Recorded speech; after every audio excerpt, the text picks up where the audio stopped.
cost of doing business here in California is apparently too high, and businesses are leaving. That is the main takeaway from a new survey. Yeah, CBS8 political reporter Morgan Reiner joins us now with why it's so expensive and where these businesses are heading. Morgan? Marcella and Jesse, there are a handful of reasons which I will get into, but the core issue is one that we talk about often. It's an issue behind some of California's other big issues like the homeless crisis. It's housing. Housing is too expensive for employees in California. Ken Miller is the director of the Rose Institute of State and Local Government at Claremont McKenna College. California continues to be an expensive place to do business. Things like the minimum wage is more than twice as high in California than in a competitive state like Texas. Taxes are higher in California.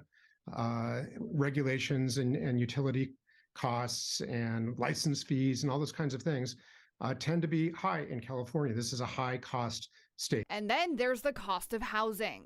That's the main reason why employers are choosing to move out of state, because their employees, many of them, can't find an affordable house close to where they're working. Businesses do come to California, 45,000 since 1990 to be more precise.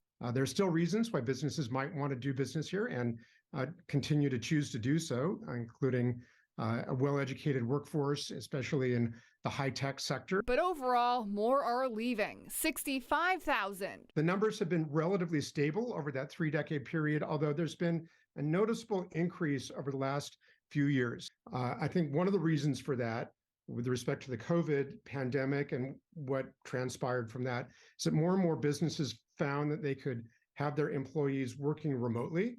We can relocate out of the state and avoid some of the costs of doing business in this state. So where are these businesses going? The number one state, Texas. The number one city, Vegas. So we're seeing that many businesses in California that are choosing to leave don't want to go all the way to the East Coast or even the Midwest. They're looking at other neighboring states where the cost of business is less.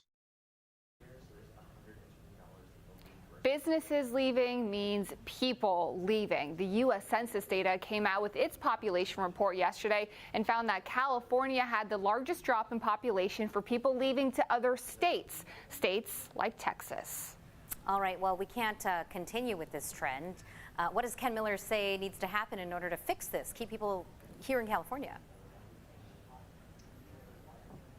Well, Ken said that California is a progressive state, and he said that there are plenty of good reasons behind California's environmental regulations or labor laws, things that he said should be there. But he says that state lawmakers need to start thinking more collectively about all the communities that are impacted by certain laws. All right, Morgan, some interesting insight into there as the cost of living hurts businesses in some points as well.